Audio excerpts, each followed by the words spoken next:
Hello everybody, my name is Kartik Saini and I welcome you to my channel. तो यार कैसे हो सब? आशा करता हूँ कि आप सब बहुत अच्छे होंगे और आ गए हैं आपका भाई एक नई वीडियो के साथ। तो फ्रेंड्स, इस वीडियो में मैं आपसे बात करने वाला हूँ जैक दिल्ली 2022 का जो स्पॉट राउंड है उसके बारे में मैं आपसे सारी चीज़ें डिस्कस करने वाला हूँ, सारी इन्फॉर्मेशन आपको देने वाला हूँ। और आशा करता हूँ कि फ्रेंड्स इस वीडियो के द्वारा आपकी काफ़ी हेल्प होगी, आपकी सारी क्वेरीज क्लियर हो जाएंगी। तो फ्रेंड्स, जो जैक दिल्ली 2022 का जो स्पॉट राउंड है वो आपका फिजिकल स्पॉट राउंड होगा और ये बेसिकली डिस्प्ले ऑफ वैकेंसीज और स्पॉट राउंड जो है वो डिस्प्ले जो वैकेंसीज हैं वो डिस्प्ले हो जाएंगी आपकी 1 नवंबर को। और जो आपका फिजिकल स्पॉट राउंड है वो आपका होगा 2 नवंबर से 4 नवंबर तक। तो हाँ, इस बार जो स्पॉट राउंड है वो फिजिकल होगा। हमारे टाइम पे तो खैर ऑनलाइन हुआ था, इस बार फिजिकल होगा। तो फ्रेंड्स, जिन भी बच्चों को अब तक कोई भी सीट अलॉट नहीं हुई है 4th राउंड तक, तो उनके पास एक बहुत अच्छा मौका है कि वो स्पॉट राउंड में पार्टिसिपेट कर सकते हैं। और मीन्स या स्पॉट राउंड में मैक्सिमम चांसेस रहते हैं आपको कोई ना कोई सीट मिलने के।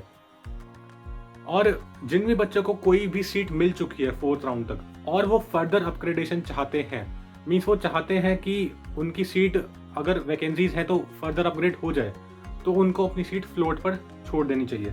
क्योंकि यार ये जैक दिल्ली का जो पोर्टल है, जो शेड्यूल था उस पर लिखा है बेसिकली कि सीट फ्रीजिंग में लिखा था भाई राउंड 4 के बाद कि कैंडिडेट्स में freeze their allotted seats after provisional admission if they do not want any further upgradation. Means वो जो कैंडिडेट्स जो हैं वो अपनी सीट फ्रीज कर सकते हैं अगर वो फर्दर अपग्रेडेशन नहीं चाहते हैं। लेकिन अगर वो अपग्रेडेशन चाहते हैं तो फिर उनको सीट फ्रीज नहीं करनी है, उनको फ्लोट पर ही छोड़ देनी है राउंड 4 के बाद भी। तो अगर कोई वैकेंसीज होंगी स्पॉट राउंड में तो उनकी सीट अपग्रेड होने के चांसेस रहेंगे और साथ ही साथ इंटरनल अपग्रेडेशन में भी उनकी सीट अपग्रेड हो सकती है जब आप कॉलेज में पहुंच जाओगे। तो यार, अगर आपको कोई सीट मिली है और अगर आप चाहते हो कि फर्दर अपग्रेड हो तो आप अपनी सीट को फ्लोट पर छोड़ सकते हो। तो यार, ये क्वेरी आई थिंक आपकी क्लियर हो गई होगी। अब यार, जिन बच्चों को कोई भी सीट अलॉट नहीं हुई थी राउंड 1 से लेकर राउंड 4 तक जैक दिल्ली में, तो अगर वो स्पॉट राउंड में पार्टिसिपेट कर रहे हैं वो बच्चे, तो उनको 10,000 फी पे करनी पड़ेगी स्पॉट राउंड के लिए। और अगर उनको कोई भी सीट अलॉट होती है फिर उनको 85,000 फी पे करनी होगी, और जो कि एक एडमिशन फ़ी होगी, और जो 10,000 है वो 85,000 में ही बाद में एडजस्ट हो जाएगी। तो इस बात का आपको ध्यान रखना है। एक बात और कि अगर आपको कोई भी सीट अलॉट हो चुकी है जैक दिल्ली के राउंड 1 से राउंड 4 तक, तो आपको फिजिकल रिपोर्ट करने की ज़रूरत नहीं है स्पॉट राउंड में।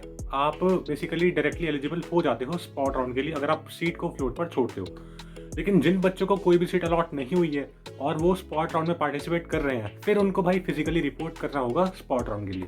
तो इस बात का आपको ध्यान रखना है। तो यार, यही था बेसिकली स्पॉट राउंड के बारे में। मैंने आपको सारी चीज़ें बताने की कोशिश करी। और हाँ, अगर स्पॉट राउंड के बाद कोई सीट अगर वैकेंट रह जाती हैं तो फिर जो पर्टिकुलर कॉलेज है आपका वो स्पेशल स्पॉट राउंड कंडक्ट करवाएगा। और हाँ यार, स्पॉट राउंड में चांसेस रहते हैं कि आपका जो है फर्दर अपग्रेडेशन हो और इंस्टीट्यूट भी चेंज हो सकता है।